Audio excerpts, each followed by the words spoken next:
Excuse me. Pardon me. Hey, sit down.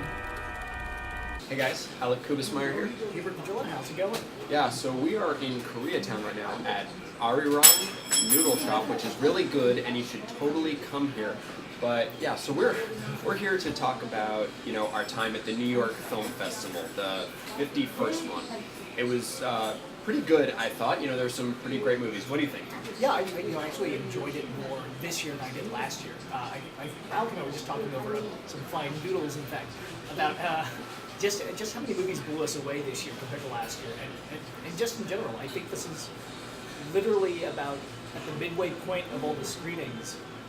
I saw so many movies that blew me away, and movies that are going to be in my top 10 of the year and even top 5 of the year. It was just that great. I really enjoyed this festival. Yeah, it seemed to kind of happen around the time that the festival actually started publicly. We saw some movies beforehand, and I wasn't particularly impressed with a lot of them. But by the time Captain Phillips played, things just got really, really good. There was 12 Years a Slave, there was Captain Phillips, there was Who was the Warmest Color? Who was the Warmest Color? Her. There were just Secret Life of Walter Mitty. I really liked. There were these really great films. I'd add to that Inside Llewyn Davis, which I really enjoyed, and Nebraska as well, which some people have kind of poo-pooed, but I thought was actually very charming, very fun, very warm family, or a movie about families, I should say, not a family film. Right. Yeah. No. Those are two that I was sad I missed. But I had other commitments. What were some of the ones that you were sad you missed? Oh, funny you should mention it. Her and Walter Mitty, in fact, the big two. Oh gosh, something else I regret missing. I did, it sounds kind of cheesy, but I did want to see the 4-hour Filipino crime movie, only because I know a thing about long movies. There was a 3-hour Czech movie as well, but that's going to be like a 3-hour miniseries at HBO. No, that one was 4 hours. Was it 4 hours? Yeah. There were four-hour long movies, and I missed all of them. But I heard Burning Bush was the Czech one, right? Yes, yeah. exactly. I heard a lot of good things about Burning Bush. So then the Filipino one was Norte, and Good Time, I believe it was called. I heard good things about that. Same here. One critic I was talking to at another screening said, "Oh yeah, it's 4 hours, but it felt like 3." So. Yeah, well, just like Blue's The Warmest Color was 3 hours and felt like 2. Exactly. Yeah. Yeah. So, did you notice any sort of interesting trends? I'm trying to think about interesting trends. I didn't, not off the top of my head. I mean, maybe I'll just build off you, but I did notice, at least maybe because I saw them in relatively close proximity, I did notice a lot of intense filmmaking. Like Captain Phillips and 12 Years a Slave were particularly intense and particularly taut. So I guess that would be it. But, those two, had some of the most, intense theatrical experiences I've had in a really long time. And, just a lot of these movies were really intense. Blue is the Warmest Color has easily the most, emotionally charged scene in any movie I've watched in years. it feels so real when it comes across too.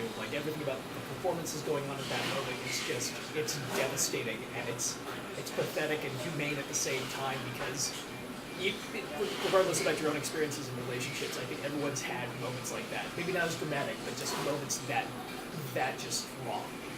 Yeah, no, for sure. It was amazing. Were there any things that you just regretted seeing? I never really regret seeing things. My least favorite thing I saw was James Franco's Child of God, his adaptation of Cormac McCarthy's novel. Because it sounds weird, but it seems like anytime James Franco makes a movie as a filmmaker, not as an actor, it feels like he's just sort of playing dress up as a director. He's not really taking it seriously. This felt like a really bad high school book report project, which I've heard is kind of what As It Lay Dying is William Faulkner adaptation is like. But I'm not gonna.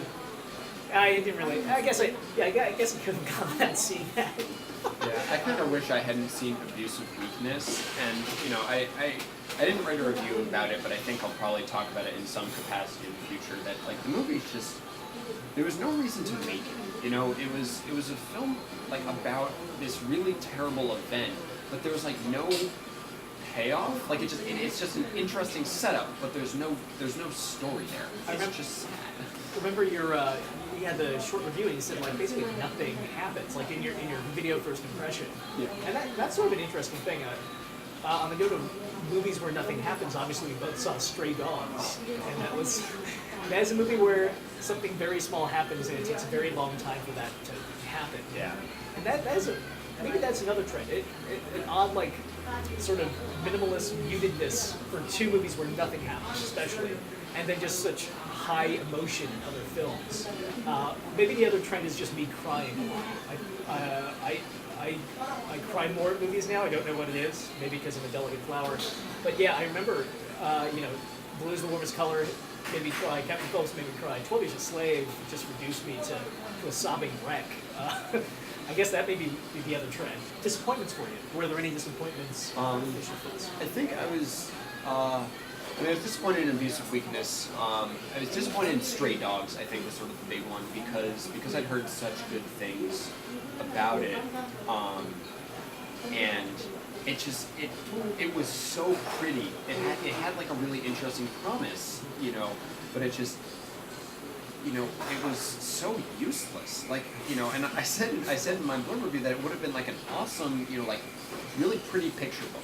Like the kind of thing I'd want on a coffee table, but not the kind of thing I want on my TV screen. That would be, you mentioned that, and I think that would actually be an interesting thing to do if someone, like a coffee table book maker, like a Tashin or something, decided to go through Simon Liang's entire filmography and just take, skills from every shot in his films, since he's always used these long takes, because that would be quite beautiful, I think. And interestingly enough, I liked Goodbye Dragon Inn. Another movie he did back in the early 2000s, a whole lot more than Stray Dogs, and not just because it was shorter, but because it seems like just more happens in that, even though nothing happens. Yeah, so. There were actually the use of long takes is interesting because there were some really bad ones, and then there were some really good ones. Like 12 Years a Slave makes incredible use of long takes, and I knew it would because Shame makes incredible use of long takes, and obviously Hunger has that.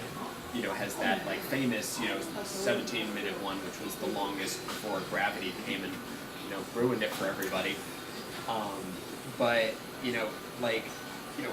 12 Years a Slave, especially, just the use of long takes in sort of real time is just so strong. And it's like in stark contrast to what Simon Liang was really trying to do and just totally failed to do. Well, the interesting thing about the long take, the long takes, there's multiple in 12 Years a Slave, is how much is going on emotionally and visually, where it's almost like the Stray Dogs long takes were all about intellectual engagements rather than emotional ones. It's bizarre to think of both those movies sort of in the same reference point. So. Yeah. What are your final thoughts? Final thoughts? This was sort of like a great note to close out the year. I'd seen so many other films this year at film festivals. South by Southwest, at Tribeca, at the New York Asian Film Festival, a little bit at the Brooklyn Film Festival, and then closing out strong here. And I don't know, this year I think after seeing so many movies at festivals, even though certain things are just going to remain on the festival circuit, we were talking about this. This has been such a strong year for film. It's been so refreshing seeing so many movies that just blow you away, like in such close succession too. I think maybe that's why I was crying so much, because I was just slowly getting emotionally more devastated, like every other day. So. Yeah, I would definitely agree. I thought, kind of like the festival, the first half of the year didn't really have too much that grabbed me. Like Before Midnight obviously did, a couple of other things, but the second half of the year has been really heavy hitting, and the New York Film Festival has sort of shown some of the big things that are going to be happening over the next few months as Oscar season starts to ramp up.